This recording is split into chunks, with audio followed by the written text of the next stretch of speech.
Saudara-saudara yang terkasih dalam nama Tuhan Yesus Kristus, selamat pagi. Mari kita beribadah sejenak. Kita menyanyikan buku ND HKBP dari nomor 565 ayat 1.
Kasih karunia dan damai sejahtera dari Allah Bapa dan dari Kristus Yesus Tuhan menyertai saudara-saudara.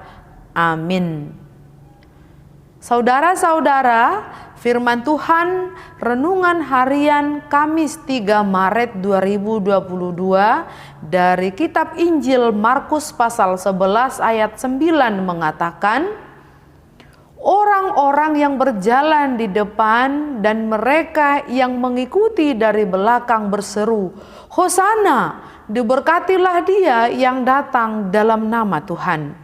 Dalam bahasa Batak Toba mengatakan, ia akan dijolo nang akan mengihut siap pudi, sai majau-jauh hodo, Hosianna, pinuji manaro marhite-hite goar ni Tuhani.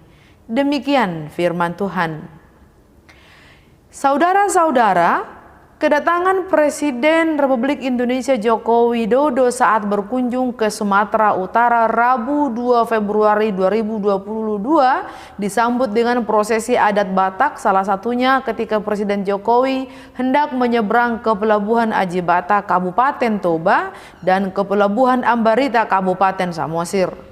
Sebelum menaiki feri penyeberangan, Presiden Joko Widodo tampak diberikan kain ulos pinusaan yang diselempangkan di pundak kanan yang oleh Ketua 1 Lembaga Dalihan Natolu Kabupaten Toba menerangkan bahwa ulos yang diberikan adalah pertanda sebagai penyambutan yang sangat mendasar dari rakyat kepada pemimpinnya.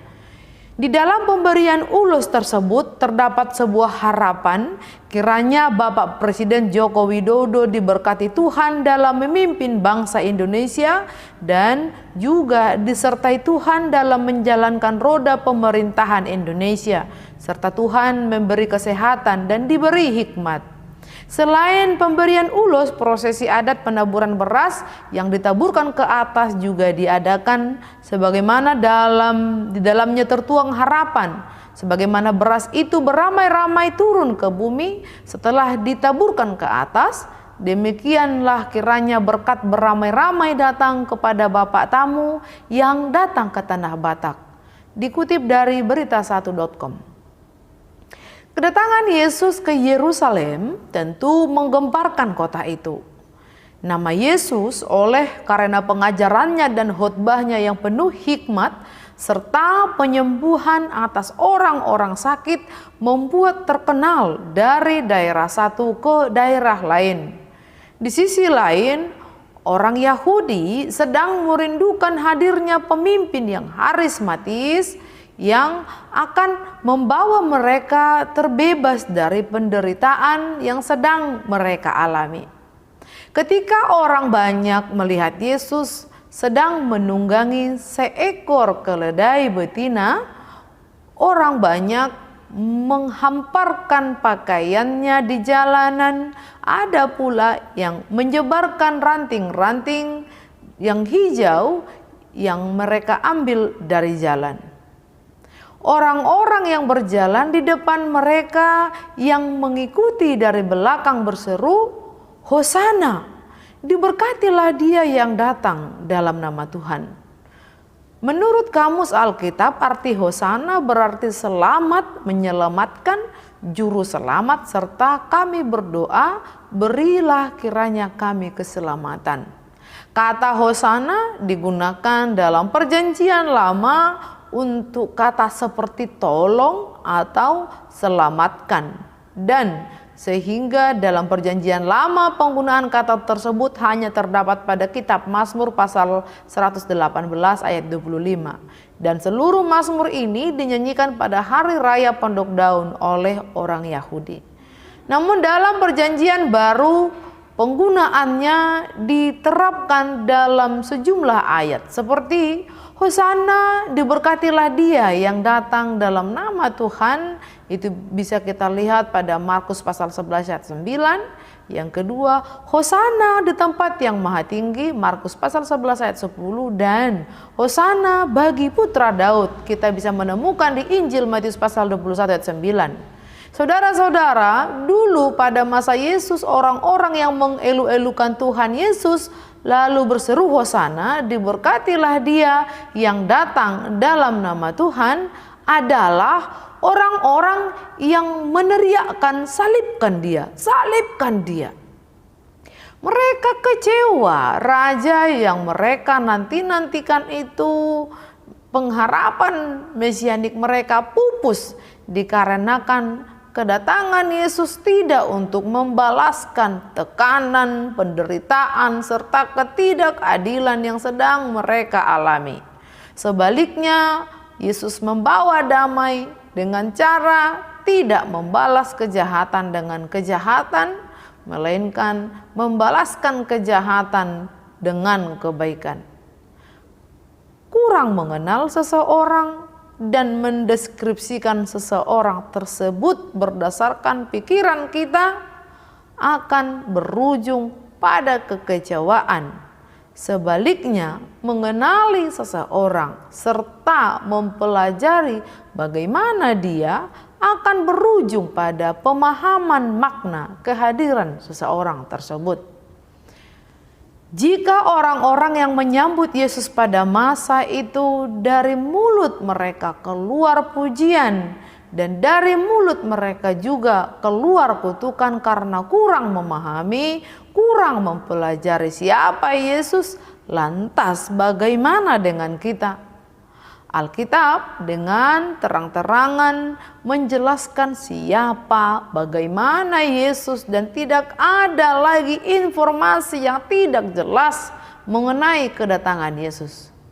Mungkinkah di antara kita masih terdapat mulut yang dengan membara memuji-muji Yesus, namun pada saat yang lain kita malah mengutukinya di saat yang kita pikirkan atau yang kita angankan tidak sesuai kehendak kita? Selamat merenung. Amin. Kita berdoa. Ya Tuhan Allah Bapa kami yang di surga, terima kasih untuk firman-Mu hari ini.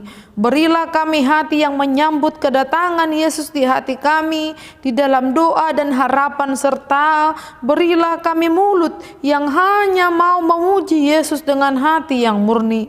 Kiranya Roh-Mu menjamah mulut kami, agar hanya puji-pujianlah yang menjadi buah bibir kami di dalam Kristus Yesus. Amin. Kita menyanyikan buku nyanyian HKBP dari nomor 565 ayat 1.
Marilah kita berdoa dalam doa Bapa kami. Bapa kami yang di surga, dikuduskanlah namamu, datanglah kerajaanmu, jadilah kehendakmu di bumi seperti di surga. Berikanlah kami pada hari ini makanan kami yang secukupnya, dan ampunilah kesalahan kami seperti kami juga telah mengampuni orang yang bersalah kepada kami. Dan janganlah membawa kami ke dalam pencobaan, tetapi lepaskanlah kami daripada yang jahat, karena Engkau yang punya kerajaan dan kuasa dan kemuliaan sampai selama-lamanya. Amin. Anugerah Tuhan Yesus Kristus, kasih setia Allah Bapa, dan persekutuan Roh Kudus menyertai saudara-saudara. Amin.